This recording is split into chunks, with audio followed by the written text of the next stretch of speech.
Սյունիք բնակավայրի միջնակարգ դպրոցի շենքը երրորդ աստիճանի վթարային է։ Կառույցի մի մասը քանդվել, փոխարենը նորն է վեր բարձրանում։ Հանրապետությունում մեկնարկած 300 դպրոց 500 մանկապարտեզ ծրագրի շրջանակում այն 2026-ին այս տեսքը կունենա։ 144 տեղանոց կրթահամալիրի կառուցման հողային աշխատանքներն ավարտվել են։ Չնայած ուսումնական հաստատության նման շենք կառուցելու լիաշին շինարարական կազմակերպության առաջին փորձն է, բայց ջանք չեն խնայում նախատեսված ժամկետում գործն ավարտին հասցնելու համար։ Աշխատանքները սկսել ենք 2024 թվականի դեկտեմբերից։ Կրթական համալիրը կառուցելու ժամանակ ունենալու ենք մանկապարտեզ, դպրոց եւ դահլիճ։ Հիմա արդեն հասել ենք զրոյականի դպրոցի եւ մանկապարտեզը, մնում է սալահատը հողային աշխատանքները կատարենք, ցալապատումը կատարենք, սկսենք արդեն առաջի հարկի աշխատանքները։ Դպրոցի տնօրենի խոսքով պարբերաբար քննարկվել է երրորդ աստիճանի վթարայնություն ունեցող շենքի նորոգման հարցը, բայց 2015-ից հետո տեսանելի փոփոխություններ չեն կատարվել։ Այժմ ուսումնական մասնաշենքի դեռևս չքանդված հատվածում են դասապրոցեսը կազմակերպում։ Այստեղ էլ առաջիկայում կանաչապատ գոտի կլինի։ 115 աշակերտ ունի միջնակարգ դպրոցը, որտեղ հաճախում են նաև Սզնակ Դիցմայրի Բարգուշատ բնակավայրերից։ Միավորման արդյունքում այստեղ կսովորեն նաև Վարդավանքի երեխաները։ Ուսումնական պարապմունքները մենք կազմակերպում ենք հին դպրոցի ուսումնական մասնաշենքում, չի գործում, այսինքն քանդվել է մարզադահլիճի եւ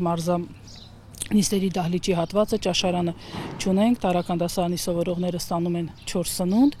Մի քիչ մեզ համար խնդիր է ֆիզկուլտուրա առարկայի դասավանդումը, որովհետև սպորտզալի բացակայությունը թողնում է իր բացասական հետևանքները, բայց եւ այնպես ուսումնական պարապմունքները դրսում, ներսում, միջանցքներում կարողանում են կազմակերպել։ Ծրագիրը ինքը ոչ թե օպտիմալացում կամ այն շահարկումները, որը արվում է, այլ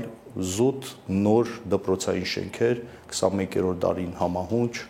նոր քաղաքաշինական նորմերով եւ նոր կրթական չափորոշիչին համապատասխան դպրոցական շենքերի մասին է։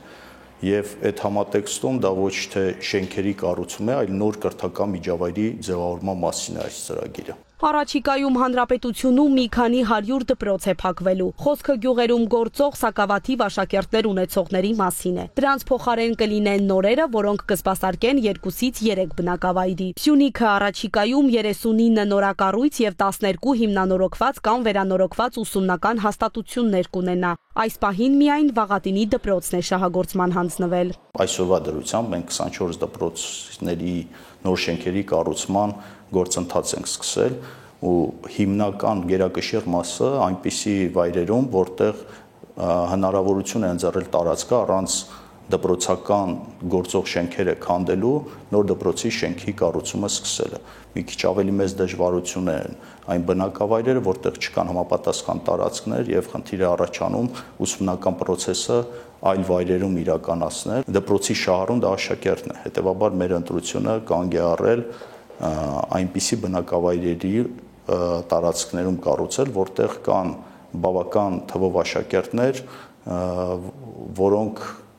հաճախելով դպրոց նաև կարող են ձևավորել ու ապահովել այդ կրթական միջավայրը։ Դպրոցների տեղակայման վայրը որոշելիս հաշվի է առնվել փաստացի եւ հետագայում հաճախող աշակերտների թիվը, նաև տվյալ բնակավայրում համապատասխան տարածքի առկայությունը։ Մենք այս պահին էլ ունենք դպրոցական շենքեր, որոնք ցավոք սրտի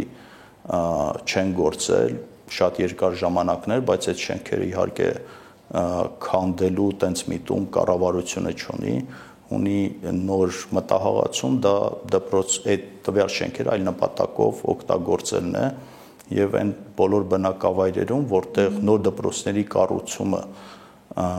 հնարավոր կլինի առանց հին դպրոցների շենքերը քանդելու, ապա այդ բոլոր շենքերը հետագայում կծառայեն այլ նպատակների։ Գյուղական բնակավայրերի գերակշիռ մասում կառուցվողները հետագայում կրթահամալիր դառնալու հնարավորություն կունենան, կապահովեն տրանսպորտային միջոցով։ Իսկ մինչ այդ որոշ խոչընդոտներ են առաջանում կապված շինարարական կազմակերպությունների բացակայությամբ կամ նրանց անպատասխանատու աշխատանքով։ Մարզում ցավոք մինչ օրս ավարտին չի հասցվում դեռևս 4 տարի առաջ մեկնարկած Հարժիսի միջնակարգ դպրոցի կառուցումը։